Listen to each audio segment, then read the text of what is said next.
කුලයේ ඉපදුනා රජරටින් රුහුණට පැමිණුණා කදිර දෙව් අබරණ තබා හිස වැඩම වන පින පෑදුනා තුමුල රජු වාසනා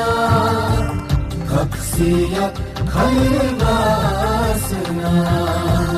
තුමුල රජු වාසනා